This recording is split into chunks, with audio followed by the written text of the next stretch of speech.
artificial intelligence creates the perfect relationship. It will tell me what I want. It'll tell it to me when I want it, and it'll tell me how I want it to tell it to me. It's a completely customizable experience. And why would I ever want to have a human relationship with all of the complications that are involved with that? This is the Bible Sojourner, where we discuss issues related to the Bible, theology, and culture. I'm your host, Peter Gaiman, professor of Old Testament and Biblical Languages at Shepherd's Theological Seminary. Shalom and welcome. Thanks for joining. Welcome back to another episode of the Bible Sojourner. I'm very thankful to have just returned recently from the National Evangelical Theological Conference.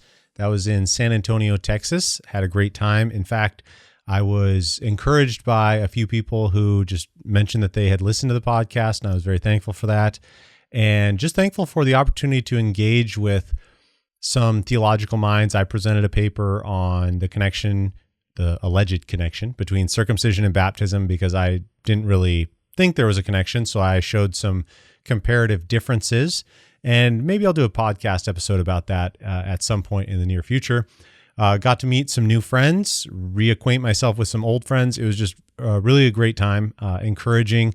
I also was able to benefit from going to a lot of sessions and hearing some of the scholarly how the scholarly winds are blowing, and hear how different people are interpreting different Hebrew words, Greek words, theological constructs. It was actually really, really cool to hear how things are going. In fact, I may actually do a couple episodes based on some of the content that I heard, and then whether or not I agree with it. And there's really some cool stuff that perhaps in the future year we'll see. It all depends on the schedule. I have a new baby coming soon, and so we will see how the podcast goes from that. But today we're going to talk about artificial intelligence, and kind of the motivation behind this is last month in October, we did a presentation of artificial intelligence in the realm of ethics, and that was for Shepherd's Theological Seminary's national conference put together with the Shepherd's Church. It's called Shepherd's 360. You can visit shepherds360.org for more information on that. And I was really encouraged when I did the presentation. A lot of people said, wow, I'd never thought about some of these things before. And so I wanted to kind of rehash and expand. I had a 30-minute time slot to do it at the conference, and I'm going to expand some of my thoughts there. So this isn't just a reduplication of that. This is rather an expansion. I'm going to give some of the same foundational thoughts, but then really try to expand, since I didn't have enough time to flesh out a lot of the dangers. And that's really what we ought to be thinking about as Christians. We live in a world which is rapidly becoming influenced, and I think a lot of people probably don't even know how much artificial intelligence is impacting our everyday lives. And so some people at the conference had no clue just what artificial intelligence was. We'll just give a brief definition, then we'll go into it. But in reality, even some of my friends who listen to this podcast, those of you who hear me talking about you will know I'm talking about you, is I had some friends who work in the computer industry, whether it be programming, whether it be IT support, and they said, I use artificial intelligence all the time. I just haven't thought about what the ramifications are of this for society. And so we really need to, think about these things as Christians before it's too late.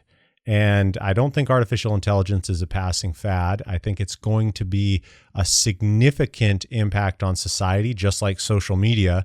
A lot of people started using social media. They didn't think about what the ramifications of that would be.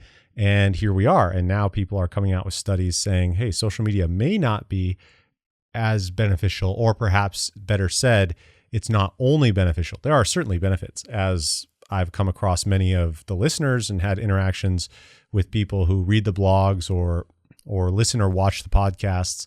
And I'm thankful for that. But at the same time, there are dangers, and we need to be, as a church, as a Christian community, we really need to be advocating and warning one another. It's the greatest danger if we don't talk about these things in the church. And so that's what we're going to do today, is we're going to walk through artificial intelligence just show what it's capable of with a brief survey, and then just really hammer home the benefits, which are many, they are legion, but then also talking about the dangers, which sometimes we don't, I mean, apart from people talking about, oh, maybe AI will take over the world. Okay, is that a realistic danger? Perhaps, but there are actually a lot more realistic dangers that we will see before that time. And so we need to be prepared for that. So let's talk about artificial intelligence. And basically, we want to just talk about the blessings and the curses of artificial intelligence from a Christian worldview and what that impact might be.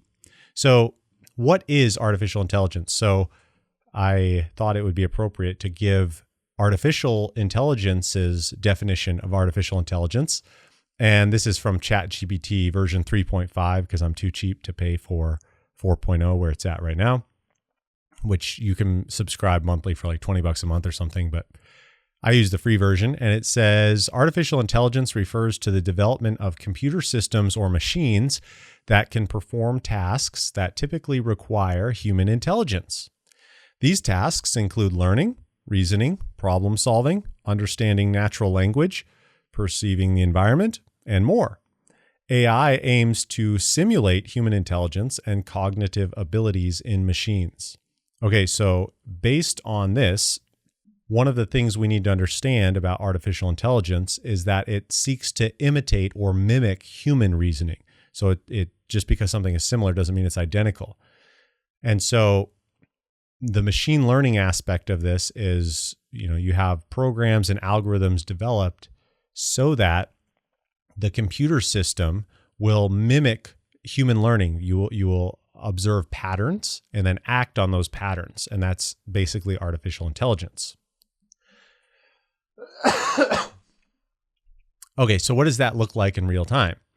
Well, I'm showing a photo here on my screen, and if you're just listening to the podcast, it's the winner of a 2023 Sony World Photography Award, and the quote-unquote photographer was Boris Eldgenson, and he basically, according to the stories that I read, admitted after he had won the award that he had actually and only used artificial intelligence to create this photo.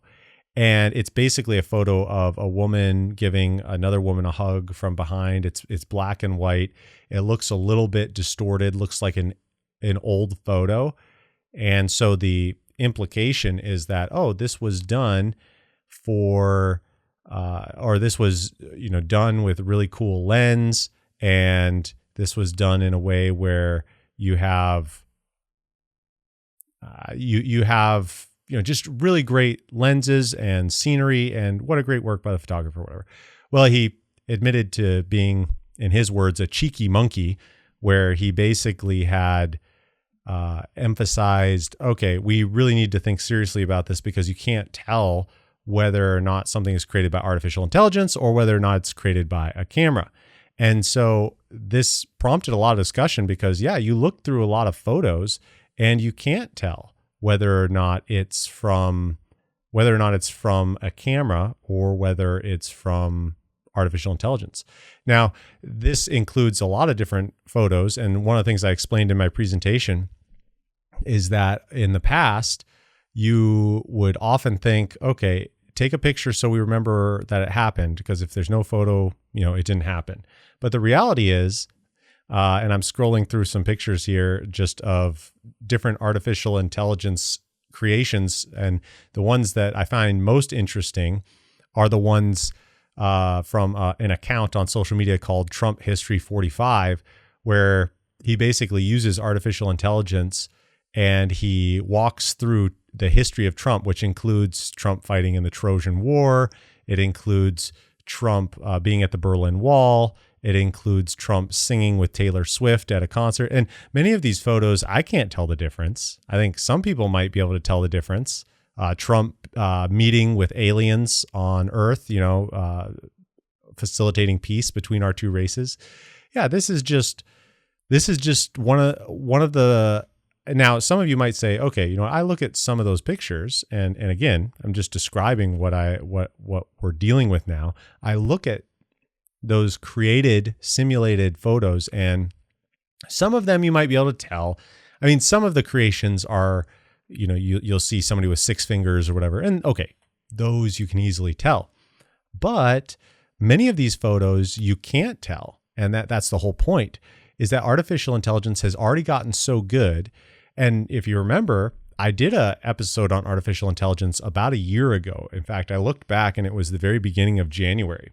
And at the very beginning of January, I said, hey, there's this new thing out there called ChatGPT, and it's basically revolutionizing the world. And since then, the image creation, the video creation, the voice creation, the large language models, which we'll look at in a little bit, those have gotten so much better. And so these photos, some of them you might be able to tell that they're not correct, but by and large, these photos are also just the beginning, and photo analysis is going to get so much better. Now, in addition to that, some of the things that we really need to understand is that this applies not only just to photos and text, but it also applies to video and voice. And so there's a YouTube channel called Chris the Creator, and he created something that you'll just have to hear to believe. So listen to this and just pay attention here. So fire this up and hopefully this works. We have got the best fried chicken in the world. It's crispy on the outside and soft on the inside. People are in love with our secret recipe. Whether you have a date or come with friends, everyone is welcome. A happy chicken is a happy me. We keep the chickens in small pens and have no room to walk. We give them lots of love and cuddle them every day. When they are fat enough, we will kill them directly. Chicken brings people together to create great moments. So come to our world-famous chicken restaurant right now to experience it yourself. And hopefully see you soon in Alabama. All right, so that's just really kind of cool. So that was created entirely by artificial intelligence. And basically, Chris the Creator was the YouTube channel I got that from. Is he basically takes clips of Obama, teaches the machine learning how Obama sounds when he's talking, and then just runs a script and says, this is what I want Obama to say. Now, you could actually tell a few parts where there was a little bit of an unnatural pause, or perhaps the alternative is more likely is there wasn't enough of a pause, and Obama, his voice, would just come in right away again.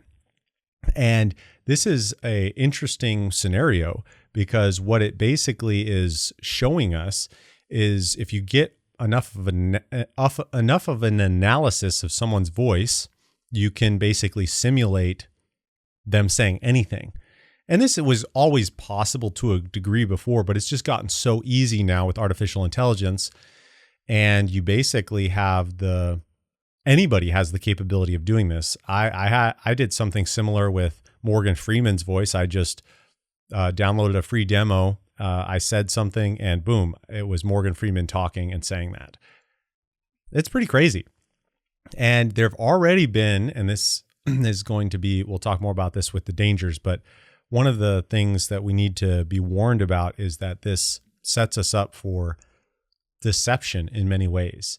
And there have already been stories of, grandmother Lois getting a phone call from her granddaughter saying, hey, Grandma Lois, can you please wire me some money? I'm stuck. Could you please do it? And it's her voice, her request. And so grandma doesn't think anything about it and says, okay, yeah, sure. Of course I can. And does it. So yeah, it's going to be interesting. I think, thinking of all the preachers, like even, because I run a podcast and a YouTube channel and everything, just think about all the different audio clips that are out there. If anyone wanted to, they could easily, and this is called deep faking, by the way, doing a deep fake where you simulate your identity. You're not necessarily stealing a personal identity, but you're pretending to be someone. And we don't even have laws that deal with these things yet. And so it's going to be interesting how the wild, wild west works with this. Now, there are other, I mentioned also that video editing is a key component of this as well. Since it's not just photos. In fact, if you saw in 2016 the ending scene of Rogue One in Star Wars, and you can easily YouTube and find this. But Princess Leia was computer generated. It was essentially a deep fake demonstrating Princess Leia was there. And that kind of thing happens all the time. In fact, it's regularly being worked into movies now. I think recently, well, on the plane to ETS, actually, I just watched like the first part of the latest Indiana Jones, and it wasn't great at all. I actually stopped watching because it was probably the worst Indiana Jones yet. But regardless, Harrison Ford was basically computer generated for the first 20 minutes or so. Sorry to spoiler alert. And so this kind of thing can happen regularly. And at some point, maybe you won't even have real actors. Maybe you'll just have computer generated artificial intelligence creations working through this.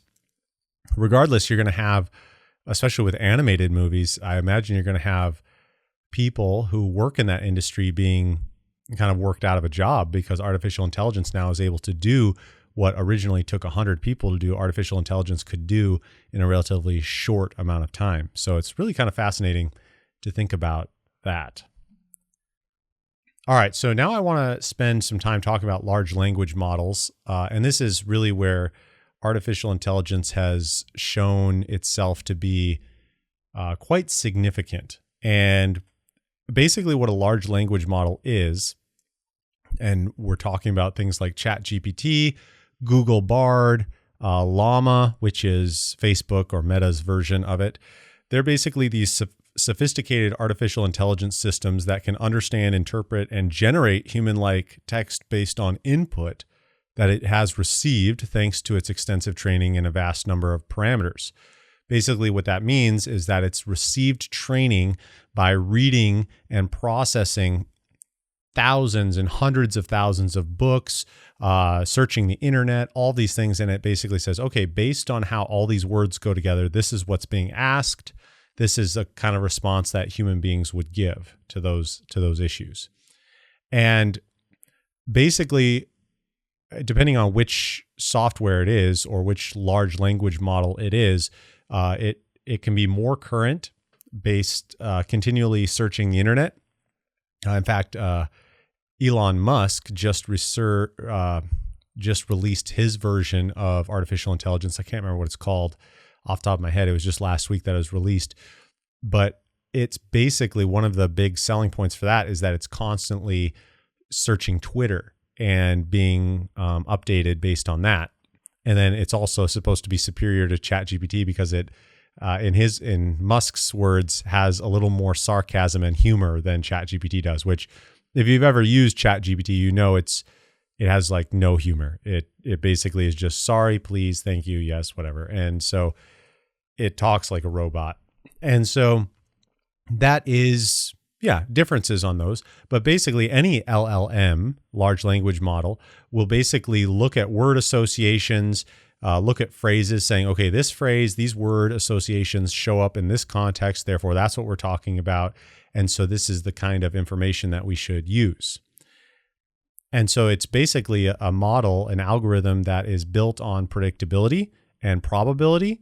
And so based on the words that have preceded, these are the words that should follow that kind of system. But it can be very effective, but it all depends on the training that it receives. And of course, one of the big issues on this is what kind of rights do authors have for whether their resources can be used in that. And this is a lively debate. In fact, there are thousands of authors that have had their books utilized by ChatGPT, Google Bard, etc. And the authors never gave their permission for that. And so there are lawsuits in process now where people are saying, hey, listen, we didn't sign our rights to the books away. It doesn't matter if you bought the book. This is a different kind of use, and we're not sure we want our works, our books associated with these large language models. And so the big question in the courts now is, what kind of rights do authors have with regard to this? Now, these large language models have already been trained on this data, and I'm not sure Yeah, in one sense, the cat's out of the bag. I'm not sure that you're going to ever find a way to put it back in the bag. I think the cat has run away and got lost in the woods. And so I'm not sure you can ever reverse what has already happened in the training, but I think some people might want to try to do that. So this is from the article of The Atlantic, which was talking about these issues. It says there were 170,000 titles which were used as books to train. Roughly 1/3 are fiction, 2/3 are nonfiction. They're from big and small publishers. It lists 30,000 titles from Penguin Random House, 14,000 from HarperCollins, 7,000 from Macmillan, 1,800 from Oxford University Press, 600 from Verso. It also talks about different authors. And one thing of interesting note was that 90 books were used by John MacArthur, and it describes him as a young earth creationist, which I think is meant as a slam. Basically, it includes that alongside books that were written by a guy named Eric von Däniken, which was basically an advocation of the aliens building the pyramids. And so basically John MacArthur is being lumped in with science-denying people who believe aliens built the pyramids. So the point is that, according to the article, this is problematic because some of these books are not trustworthy. That's the big point. Now, if you want examples of what these LLMs are capable of, these large language models, and that includes Bard, Llama, ChatGPT, and others, I think that there's maybe a couple things we could show about this. So they're basically really good at brainstorming, creating lists, generating templates, doing automated tasks. All those things are really good. They are really good at that. I always encourage people to use these large language models, just at least test it out, see what they're capable of. One of the things that I, in many ways, are discouraged by, I'm just being facetious, is ChatGPT just blows me out of the water with its poetry. And because I was presenting in the ethics conference, Erwin Lutzer was there. And so what I had ChatGPT do was create a poem to talk about Erwin Lutzer's preaching. So I gave it the prompt, write me a 16-line poem of praise for Erwin Lutzer's preaching. Okay, so that's what I wrote down. And this is what ChatGPT gave me. All right, so I'm going to read this poetry. This is and it's not my creation. It's ChatGPT's unique creation, right? So there's no other poem about Erwin Lutzer's preaching like this. Okay, here it is. In realms of a pulpit, a voice resounds clear. Erwin Lutzer, a herald devout and sincere. His preaching a beacon, lights hearts anew, guiding seekers on paths both tried and true. With wisdom ablaze and a fervent flame, he proclaims God's truth, no one the same. Inspirational tales woven with grace, a preacher whose words in hearts find their place. Through trials and triumphs, he steers the way, a lighthouse of hope in life's darkest day. In his sermons, a melody soothing and wise, lifting spirits where faith never dies. In the sanctuary of words, he imparts love, compassion, healing to wounded hearts. Erwin Lutzer's preaching, a sacred song, guiding the lost where faith belongs. Now, let's be honest, okay? That wasn't bad. That wasn't bad at all, okay? I think, and if you remember, ChatGPT has just gotten better. I think early on when I did the ChatGPT analysis in January, it basically, I said, give me a poem for my wife, talking about my wife, and it did great. And here again, ChatGPT does well. And what it does is it analyzes, lots of poetry in the English language and says, okay, based on what poetry looks like, these are the kinds of rhyming and meters that work. And so, yeah, you have ChatGPT basically creating something brand new about something I asked it to and doing, really a great job. And I think this is something that we ought to acknowledge that this is powerful, this is good. And I'm not saying that human beings can't do that, because human beings have done this for millennia. But it is unique that now a computer is able to mimic human creativity and do something like this. Okay. So we've gotten to that point just recently. This is a very modern innovation. And I think that we all need to be aware of these capabilities. Okay. All right. Now let's talk about advantages of artificial intelligence. I've given you some examples of what artificial intelligence has been capable of.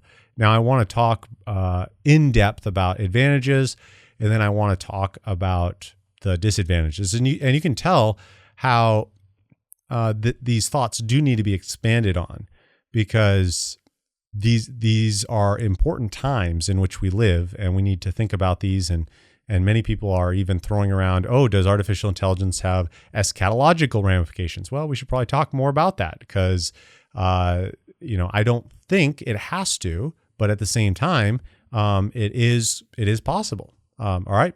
So let's talk about the advantages of artificial intelligence for Christians. So the first one is just in grammar and spelling. Grammar and spelling, I use artificial intelligence all the time to just double check my grammar and spelling. If you ever use programs like Grammarly or Pro Writing Aid, which are great programs, by the way, but they incorporate artificial intelligence to work through some of these systems, right? And just make sure, hey, your spelling looks like, I had Grammarly tell me one time, your spelling is technically a correct version of the word, but it was phased out in the 1600s or whatever. And I'm like, oh, thank you, Grammarly. I don't want to seem like I was alive in the 1600s. So yeah, there's just benefit, tremendous benefit, making sure your writing and grammar and spelling are concise, clear, all those things, right? It's also really good at brainstorming ideas. I've used it before. Give me 50 possible names for my dog that would be acceptable from the Egyptian pharaoh list, something like that. And boom, there you have 50 Egyptian pharaoh names that could also be used for your dog or whatever, right? Or give me 50 names out of different languages that relate to strength that could be used for my dog or whatever, something like that. And it's really good at those kinds of brainstorming ideas. Or just practically give me 50 different names for a church. If you're thinking about, oh, what name? Or I even had some people tell me at the conference, they said, yeah, it really is good. I actually used it to brainstorm the name of my business. Yeah, I think that's great. And when you work through that, it actually is good at even spurring on your ideas. I've used it a lot to brainstorm ideas. I didn't use anything from ChatGPT, but because of what it was writing, it led me to a different idea. And so, yeah, it's just good at keeping the wheel working. I think that's good. Additionally, it's really getting better at audio and video editing. Adobe actually has a free program right now.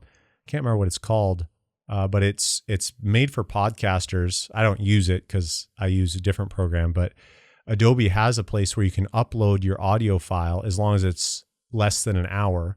You can upload your audio file and it will automatically clean it up for you.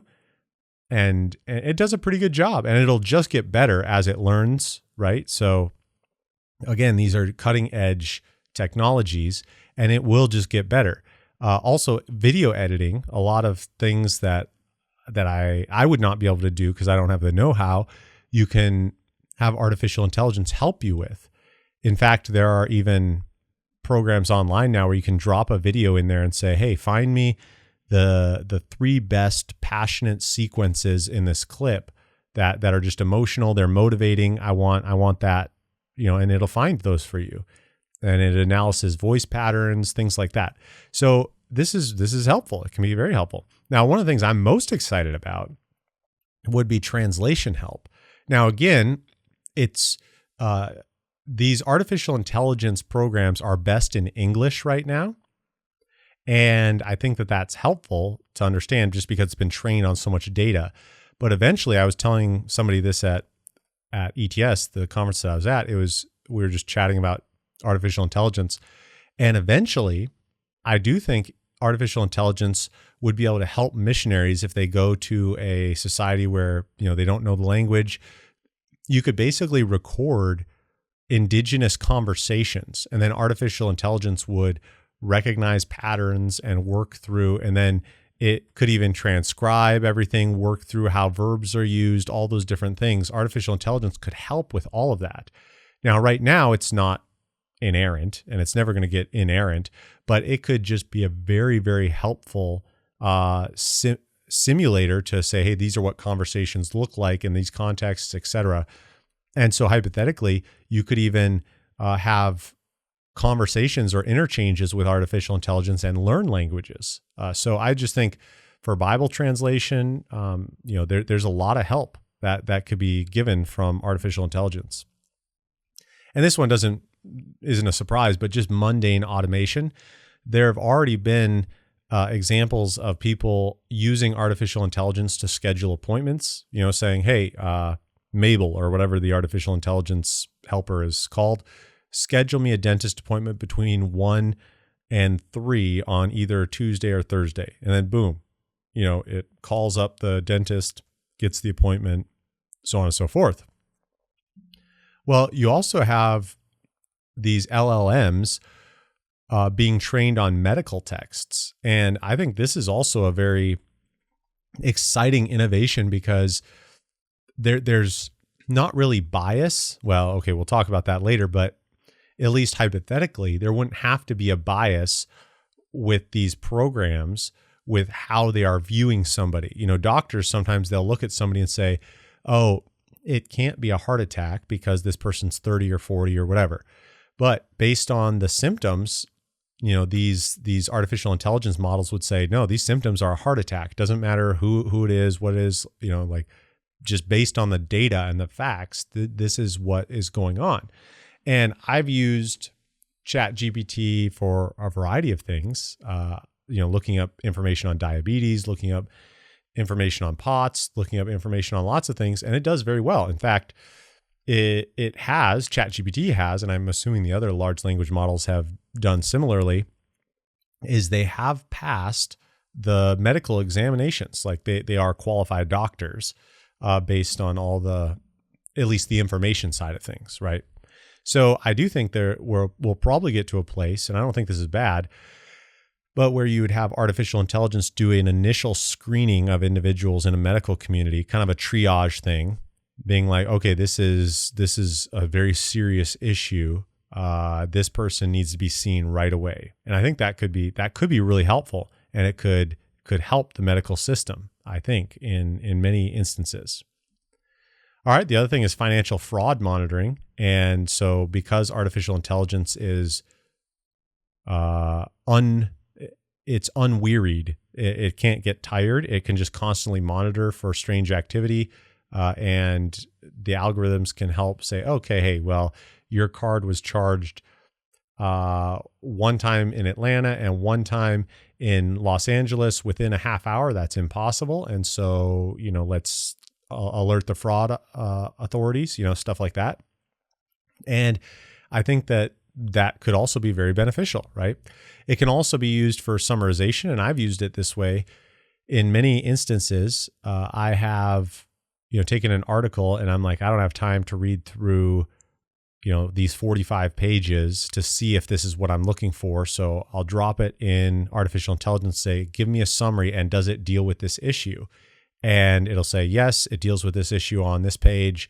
And here's some of the highlights or whatever. And I'm like, okay, great. Then I go back and read it, double check everything, because artificial intelligence is not inerrant. We'll talk about that. But it does just give a really helpful summarization. And so it can be a good research assistant that way. And then also think about the audio reading capabilities of artificial intelligence. We already saw how you can, with a script, impersonate other people. Well, there's a good use for this too. You can take audio of any file, whether it be a PDF, Word, book, whatever. Just think about people who are blind and they're not able to see.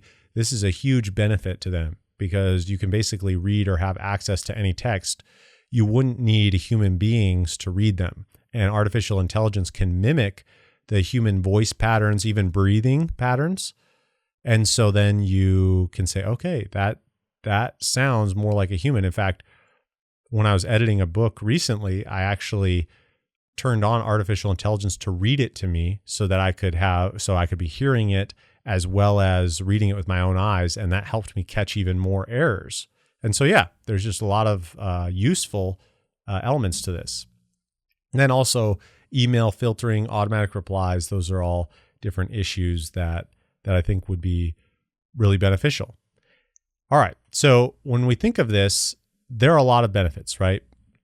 And I think we acknowledge that the benefits of artificial intelligence really they're amazing in many ways and they're remarkable.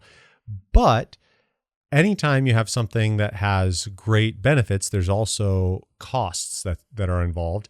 And so now we want to spend some time just analyzing and talking about the dangers of artificial intelligence. And it's not meant to be exhaustive, but I really do think that we ought to spend significant time thinking about this, especially if you have any kind of shepherding role, whether that be a pastor, whether that be a leader in a home, whether you have children, these are, whether you have friends who are in any of those areas. This is something where in a Christian worldview, we can't just ignore these things. These are real dangers, which we need to be on the lookout for each other because this is very, very important. So I'm just going to go through six of the dangers here, and I think it'll be helpful in working through this. So the first danger that artificial intelligence poses, and these aren't in order of importance as much as just a order of how they come into my mind, would be phishing and deception. So not phishing F-I-S-H, but P-H-I-S-H, which is basically any kind of scam, any art of deception in trying to steal your identity or steal your banking information, any of those kinds of ideas. And this has been recognized by many individuals. Forbs came out with an article in March of 2023 where they basically said the same thing: prepare for the AI phishing onslaught. Now, if you think about this, in the past, we've talked about, or in the past, we've become acquainted with those emails from the Arabian prince, right? Send me $2,000 and you will for sure get 10 million when I finally am freed from my litigation or whatever. You're just like, okay, thank you, Saudi prince or whatever. But you know what always gives those emails away, right? It's the misspellings or the language or the miss of English. You're just like, okay, English is obviously not your first language. You don't even know how to write. It's okay. Well, clearly I'm not going to help you. This is obviously a attempt. Well, think about how much better all of those are going to get because artificial intelligence, in fact, let me tell you how I used artificial intelligence recently. Is somebody was emailing me about a blog article from Chile, and they're writing to me in Spanish. Now I can read Spanish pretty well, so I didn't need a translation to see what he was saying, but I didn't trust my writing. I can talk like a little 5-year-old, Spanish speaker, but I didn't trust to talk about in the complex subject that he was asking. He was asking a theological question. So I basically wrote it in English, and then I just had ChatGPT say, okay, like write this in Spanish for me in response. And it did. And then I could read and say, okay, I double checked everything, but it did a great job. Now think about doing that if you were scamming somebody, you're saying, okay, write this in English. And remember, English is the primary powerhouse of these artificial intelligence right now. Assumedly, Russians are cooking up some stuff. You have Chinese cooking up stuff, of course, but primarily English is the powerhouse right now, just because of the use of English worldwide. But just think about all the phishing and deception capabilities where these emails that come across now are going to be so much better. And that means that the elderly primarily, but the elderly are going to be more vulnerable to those kinds of things, right? The elderly are going to be like, oh, this looks legitimate. Somebody said that my car. And think about the capability of artificial intelligence to glean information about us on the internet. So people could use that information then saying, hey, we noticed that your car, which the license plate is blah, blah, blah, was at the scene of a crime on this day. Could you please fill out your information here to verify that that you were not there. Oh yeah, I'll definitely do that. So there's a lot that could happen with this. And so we just need to be doubly vigilant on that. Now, perhaps even more important would be the realm of sexual temptation. So obviously phishing and deception are going to be huge dangers for artificial intelligence, but sexual temptation needs to be addressed here. And already pornography has seen use that is at all-time highs, right? Artificial intelligence is just going to take an already saturated market and customize it further. Basically, artificial intelligence, well, you got a couple things. One, your habits and patterns are going to be tracked, and people are going to say, okay, well, this is exactly the kind of thing that is going to meet your desire. But you're also going to be able to, and this goes with the idea of video creation or photo creation, is you're going to be able to, and yeah, I'm just going to say it like it is. You can basically customize a scenario, and you could just write it into a computer saying, I want to see this kind of scenario. And then boom, you have a customized, created scenario, all computer generated, but it looks very lifelike. And so that's going to appeal to many people. And that's going to be very dangerous and problematic for people, for everybody, guys and girls, who are being tempted in those areas. And so we just need to be all the more vigilant about these kinds of areas. And the other thing to remember, and this is already an area which has been slowly growing, and I really do think it's probably going to grow even more now, is there have been things that are, I don't know how else to call them. I've just seen them called sex bots, or they're robots for intimacy or whatever. And basically, they could be programmed with artificial intelligence now to have more lifelike interactions. And this is already happening on a digital level, where people can have a virtual girlfriend or a virtual boyfriend who is basically programmed with artificial intelligence. And in fact, I actually forgot about this. Recently, I think it was a couple months ago, I actually saw that this made headlines because there was a virtual girlfriend, which basically encouraged the guy who was chatting with her to kill himself. And so he killed himself. And now the legal implications are, well, wait a second. The virtual girlfriend was just encouraging him to say, oh, you need to do whatever your heart wants and blah, blah, blah. And you're like, wait a second. He was talking to her about wanting to kill himself. And then, so yeah, this is dangerous. We need to treat, or we need to understand that artificial intelligence is not, well, it's not given these safeguards, and the safeguards that are given are often not enough, and they're not people. They're not able to process these relational dynamics. This is not natural. This is completely against God's design for how intimacy, humanity, relationship is to function. And so we need to be really vigilant about this.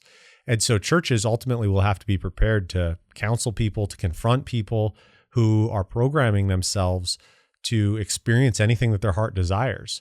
There will be, and sadly have already existed, people who want to turn their back on real human relationships because they're messy. I mean, think about it. Artificial intelligence creates the perfect relationship. It will tell me what I want. It'll tell it to me when I want it, and it'll tell me how I want it to tell it to me. It's a completely customizable experience. And why would I ever want to have a human relationship with all of the complications that are involved with that? And so when we think of that issue, this is something we're going to have to be talking to people about regularly. And it needs to be constantly on our mind. Okay, moving on. Number 3, so not just sexual temptation, and this goes with what we were talking about, is isolation. And if you think about isolation, it's already been a huge issue due to social media and the 2020 COVID shutdowns. So these have already been huge issues. But what's even more important is that with the advent of artificial intelligence, or with the increased use, it's just going to be all the more easily accessible, or I should say your individuality is going to be heightened.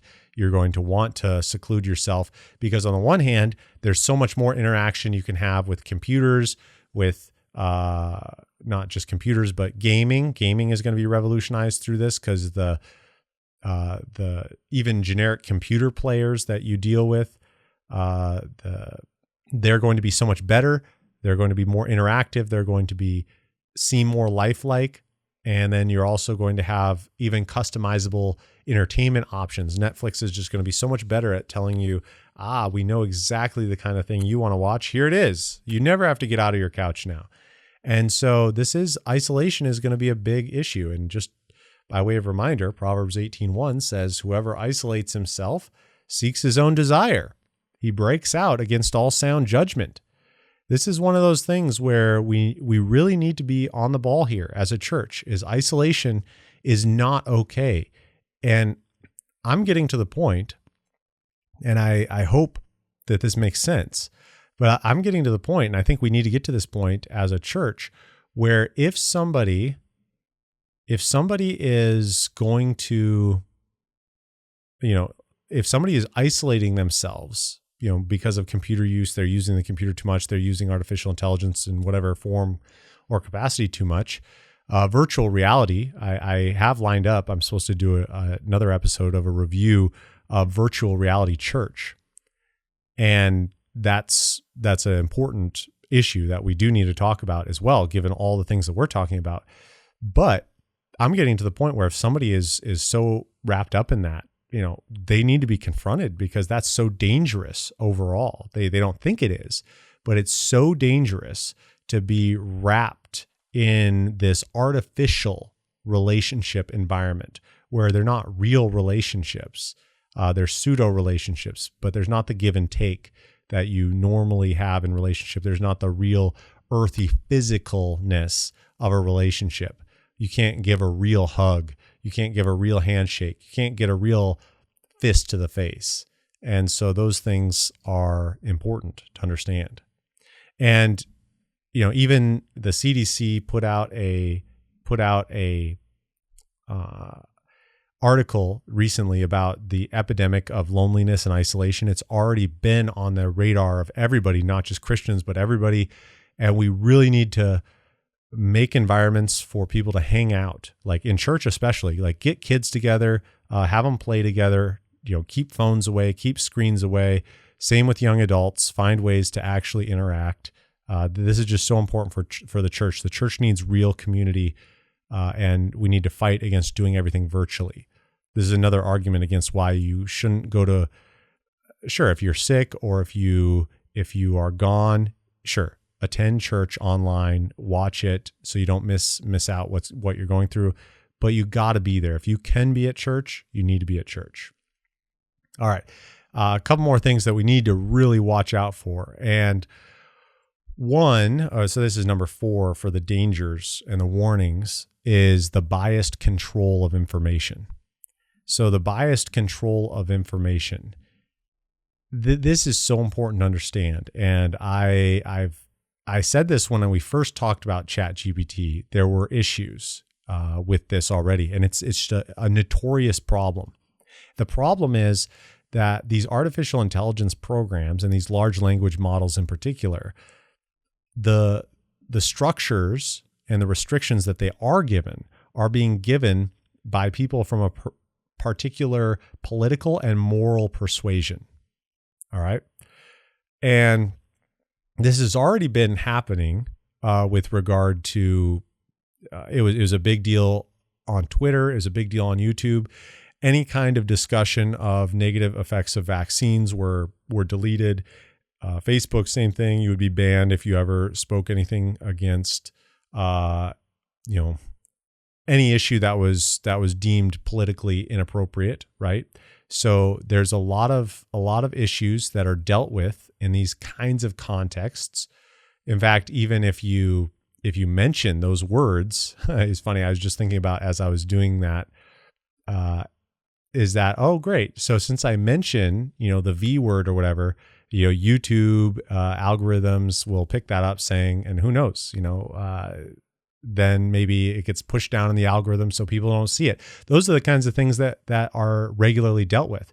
In fact, I was reminded of an example. Again, I'm a bit of a nerd, but one of the things that I remember during the 2020 experience, that's all we can say about that, was I was watching some chess on YouTube.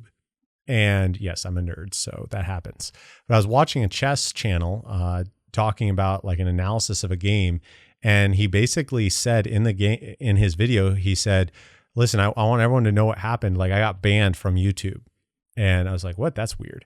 And so he was saying, "Well, what happened was that I was analyzing a game and I had no idea what was going on." And this was some guy from the Ukraine, actually. So then this was before the Ukrainian conflict and all of that. So he was just analyzing a game, and he said something to the effect of, well, in this position, white is always better than black. Now, if you've never played chess before, the only colors you have are white and black, and that's how you always refer to the position, is white is in this position, black is in this position. But because of the racial tensions that had flared in 2020, YouTube just immediately, like the algorithm tripped on his words because he said white is always better than black. And boom, his video was banned. And he was like, what in the world happened? And so that's an example of just where algorithms are working overtime, right? And of course, if any person was watching the video, they'd be saying, okay, yeah, I understand what's going on there. But because the algorithms were set up for a certain, analysis, they immediately said it. Now, I think, if I remember correctly, it took a few weeks, but eventually he got the video reinstated. But again, by that point, it's a few weeks later, and it's by that point the game is already moved on. Nobody wants to, or nobody cares about the analysis of that game or whatever, right?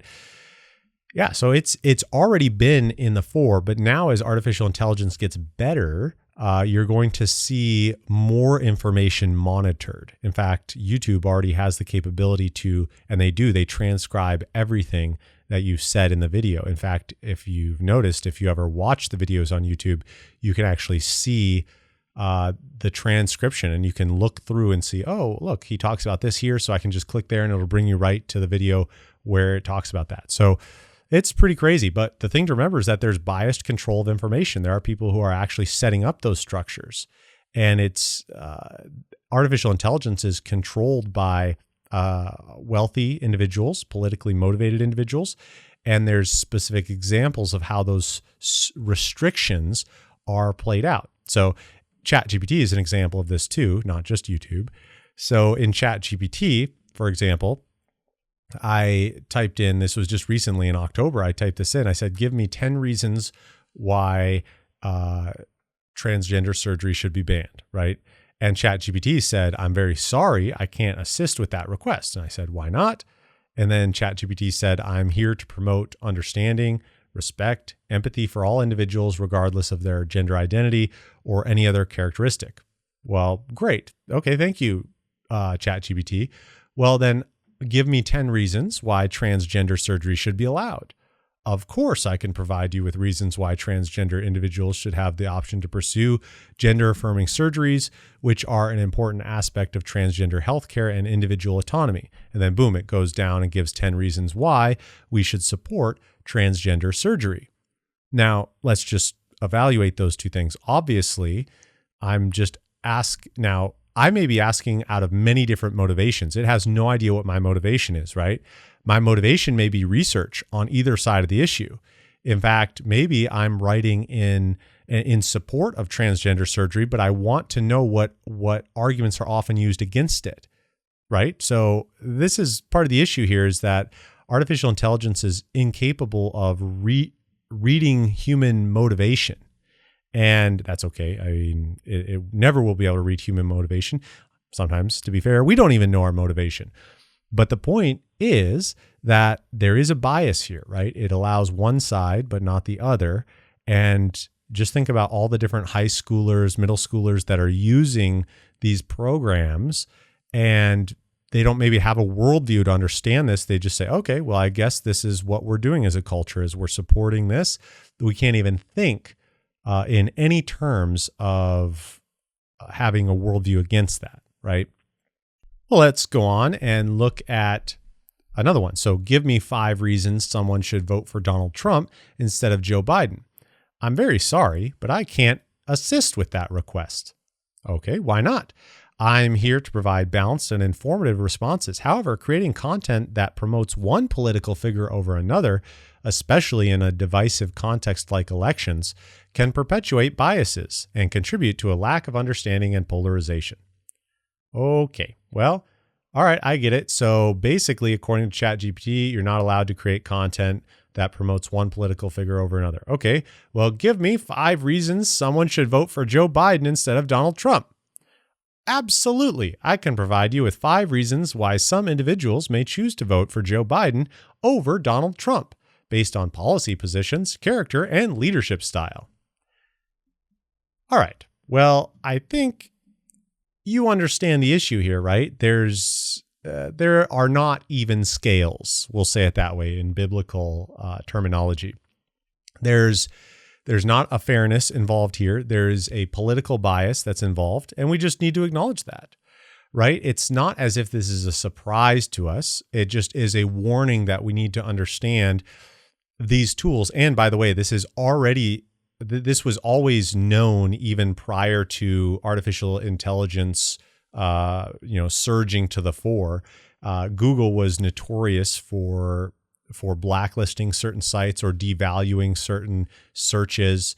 In fact, during, again, 2020, this just became so prevalent. You would search for certain, I would search for certain items, and the first search result often would have nothing to do with what I searched for, but it was why, you should be vaccinated, or why you should go get your, COVID test or whatever. It's just, okay. And right or wrong, I'm not making a value assertion on those things, okay? What I am saying is that there is control being involved in this. And so as believers, we need to understand that. And it's not a conspiracy theory. I mean, this is just well evidenced. And so as believers, we need to be training the next generation to be Bereans. I think Berean is a way better term than to be skeptical. But skeptical at its core is not a negative association either. I think that skepticism is good where skepticism is warranted. And so when we think of these contexts, one of the things that we ought to really, really just pattern in our lives is saying, okay, we need to understand that unbelievers are going to act like unbelievers. They're going to promote biased and controlled information flow. Okay, that's true. And we need to be wise about those things. We need to be wise. Okay, so number 5, and this is kind of similar along the same lines, surveillance and privacy concerns. So if you think about what's going on here, basically because artificial intelligence is now capable of analyzing so much data in so many different scenarios, we're twice as likely, well, way more than twice as likely, but we are all the more likely to see invasion of privacy, being monitored, and not even know it because artificial intelligence is doing it, right? So facial recognition is vastly improving. Even years ago, I remember Facebook saying, hey, do you want to tag so-and-so? I'm like, how do you know that that's so-and-so? Okay, facial recognition, right? Also, artificial intelligence just has a way of monitoring, saying, okay, well, this social security card or this social security number individual uses these credit cards. And so we can monitor what kinds of purchases they make, what they buy. We can determine whether what they're doing is socially acceptable, or whether, like, for example, let's say at some point down the road, and by the way, this is also why having cash in a society is so important, because it makes monitoring more difficult. But if you were just paying with credit cards, then it's super easy to track everything that you do. And what ends up happening is that you will have, okay, well, that person bought 3 Bibles. They are obviously a radical. religious individual. We need to downgrade them on the social credit score or whatever. And you might say that would never happen. Well, it's already happening in different parts of the world. It's just whether or not we would allow it to happen. And really, I don't think we have much of a choice. I think eventually it'll happen because that's just the nature of humanity is to try to find security in those kinds of things. But ultimately, it's based in an anti-God worldview, which says, hey, we can get rid of privacy for the sake of the whole. But if you think about it, China has already been implementing these things. And this is an article from Insider. And it says China's social credit system ranks citizens and punishes them with throttled internet speeds and flight bans if the Communist Party deems them untrustworthy. So basically, what would it look like to do something that was incorrect in the Communist Party's eyes? Well, people can be punished if they drive badly. So if you run a traffic light, boom, we have your license plate, we know what you did, and so your credit score goes down. If you buy too many video games, if you steal something, those things are just ranking you further down in society, right? And it hasn't been implemented in a unified China yet, but I know that well, at least not what they say. It hasn't been. But the reality is that these kinds of things are happening not just in communist China, but you also have Canada, who in 2022, remember with the trucker protests, you had Canada freezing bank accounts for those people who were involved in the Freedom Convoy. And so again, what they would do is they would do facial recognition, they would do license plate recognition, and then just find the bank accounts and boom, freeze them. And so it's really kind of crazy what is capable with artificial intelligence analyzing all these amounts of data now. Just think about a network which would link together all of the police cars and the cameras that are on the police cars, analyzing every license plate that goes by, saying, oh, this license plate, which means this individual was here at this time, et cetera. And so it just keeps a big database. And then you wouldn't even need human beings to make sense of that data. You could program algorithms to say, okay, track these people's, track everyone and look for people that are in these locations at this time or that have these habits, et cetera, right? And so it becomes then a little invasive, and it also is problematic. Now, I'm just raising these as potential harms, right? Artificial intelligence is here, and this is one way that it can be used, and let's be honest, will likely be used at some point, whether or not society gives permission for it is irrelevant. Government will likely use it whenever it can get away with it. Lastly, and again, this isn't meant to be exhaustive. It's just meant to give us a broad introduction to some of the dangers of artificial intelligence. And that would be hallucinations and falsifications. And basically, artificial intelligence is notorious, and this is something that we try to tell our seminary students, and I really want to tell everybody, is that artificial intelligence often will make things up because it is not adequately trained in certain areas. And so and the other thing is artificial intelligence does not know that it doesn't know something, really, because it operates on algorithms. So saying, if this takes place, then this is true or whatever. And so if you ask a question, it'll say, okay, well, based on those word associations, this is probably what I should give as an answer. And it will give so authoritatively, and it'll give so as if it were the real answer. And unless you know that it's not the real answer, you can't determine whether or not it was false or not.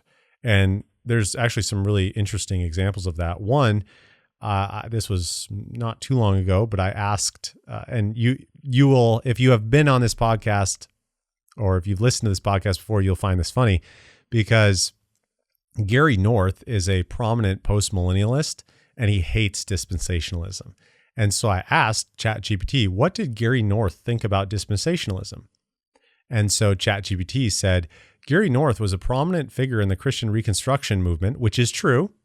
And then this is what ChatGPT says, and is known for his strong support of dispensationalism.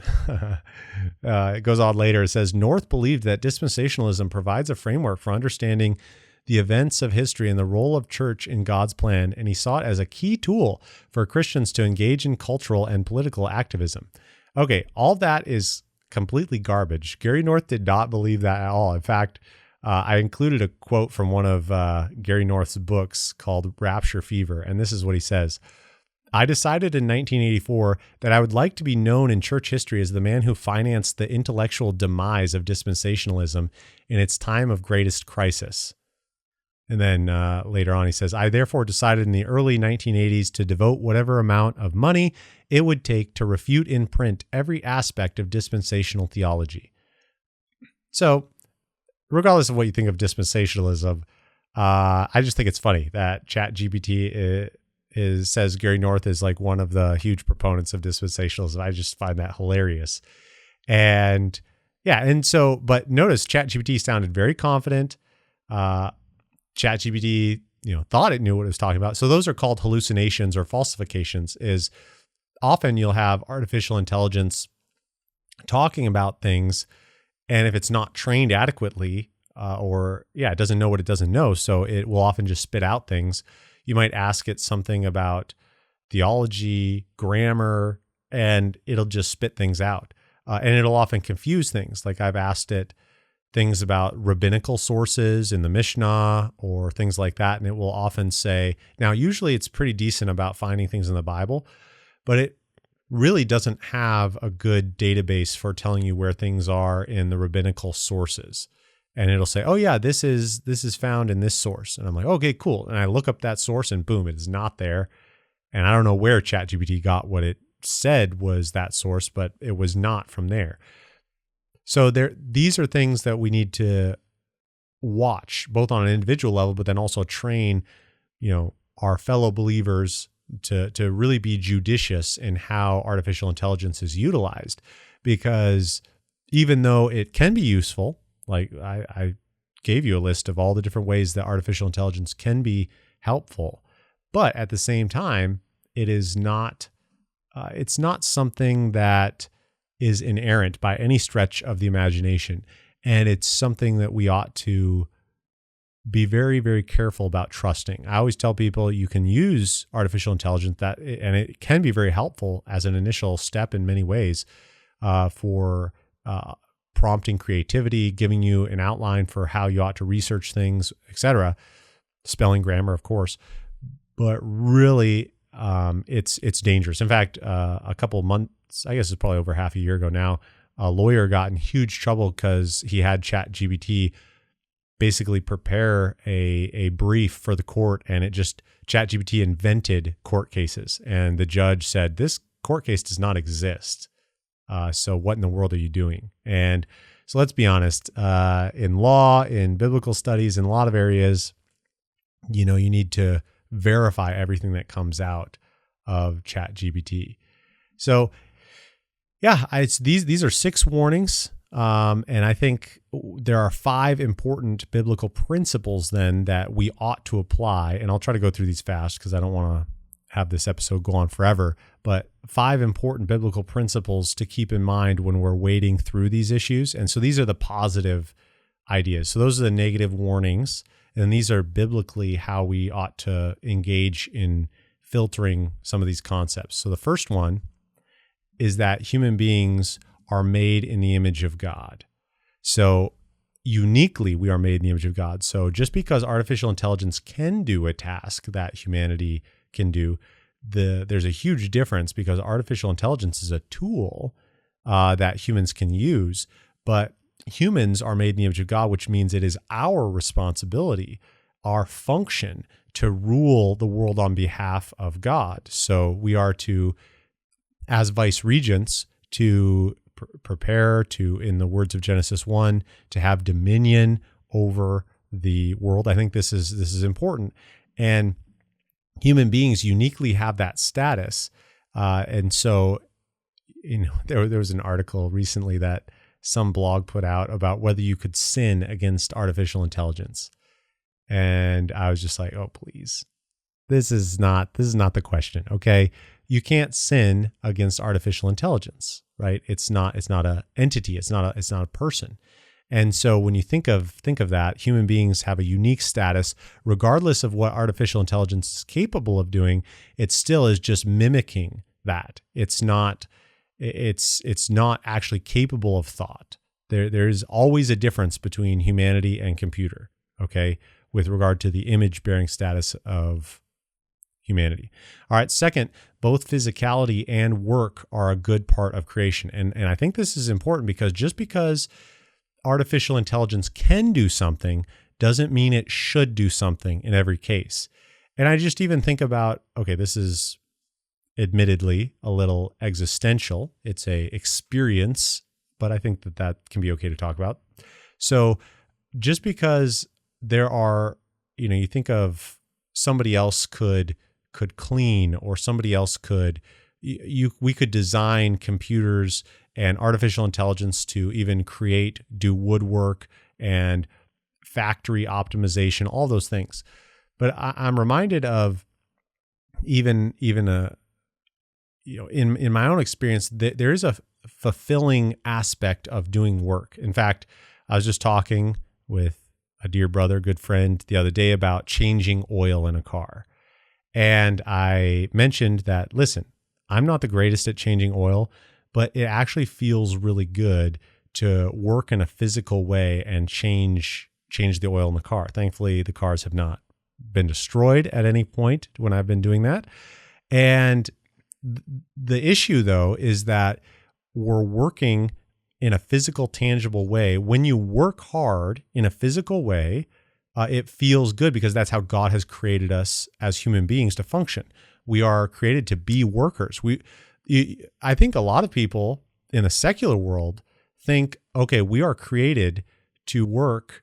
We're created to work, or to put it in their worldview, we are created to find a way to be at ease and luxury, and we're working for just we want to have a 2-day work day, or 2-hour work day where we can just sit up on the couch, watch Netflix the rest of the time.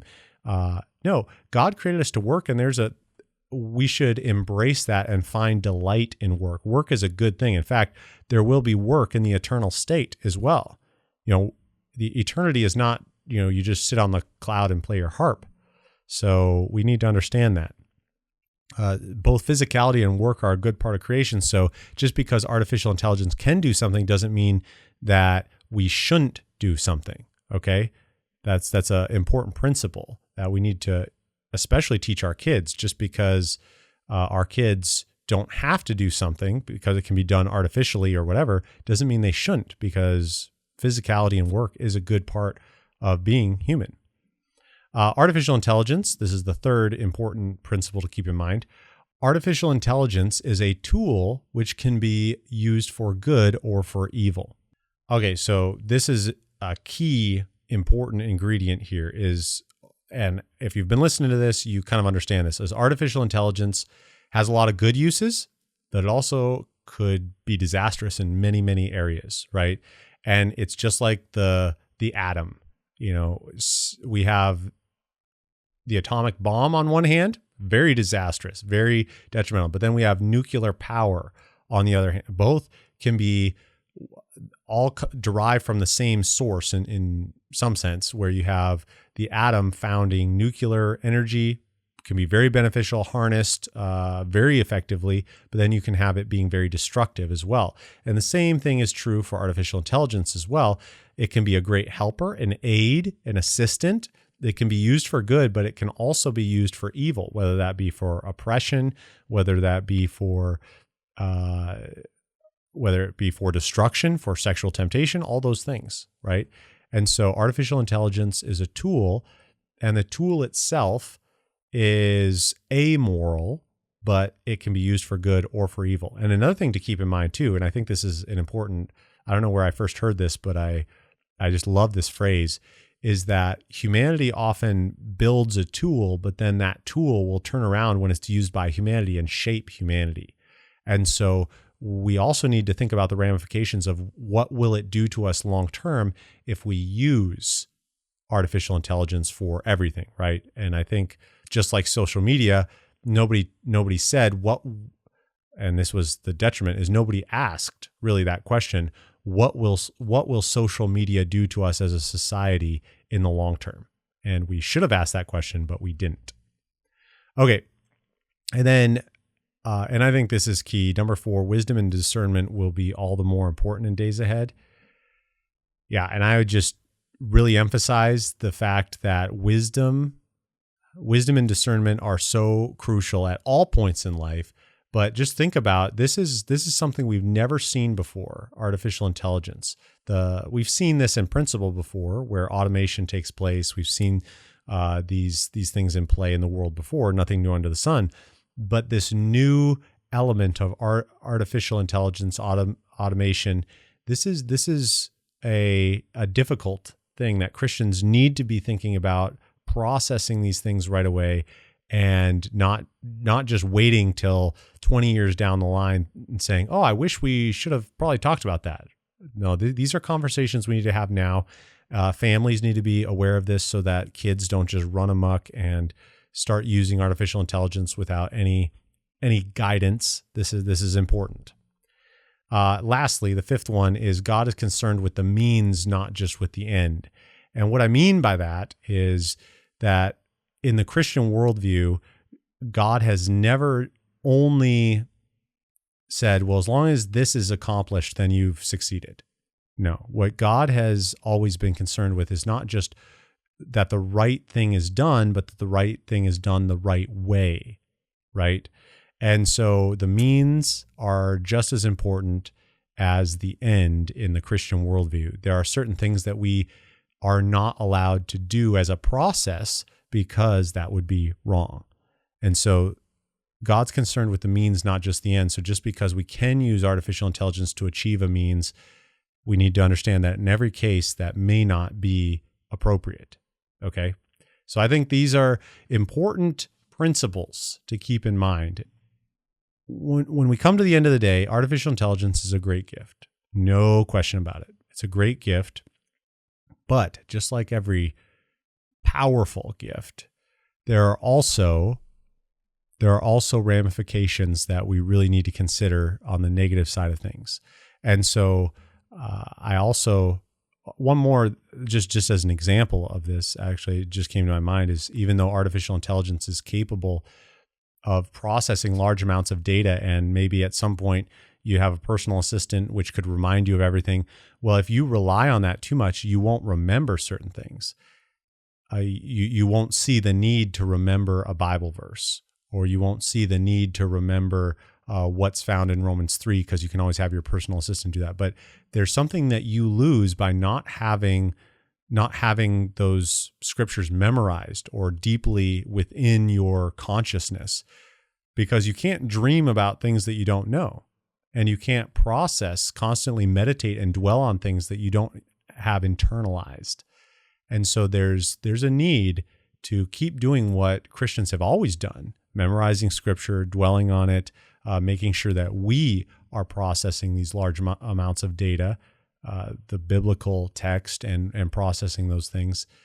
It would be incorrect to say, well, just because I can rely on Google or I can rely on ChatGPT doesn't mean that that's what we should do. Okay, so hopefully this introduction into the benefits and the dangers of artificial intelligence has been helpful. It's not meant to be exhaustive, but it's just meant to help us continue to work down this line. It's an important issue. This November marks basically 1 year since the ChatGPT version that rocked the world was released at the end of November. And so it's been about a year, and a lot has happened in the last year, and a lot more will happen in the years ahead. And so, Lord willing, we'll be able to process those things effectively. So I hope this has been helpful for you. If it has or hasn't, you can always reach out to me on the contact form on my website, petergaiman.com. If you want more information about Shepherd's Theological Seminary, where I teach, you can visit shepherds.edu. Until next time, may the Lord bless you and keep you, and make his face shine upon you.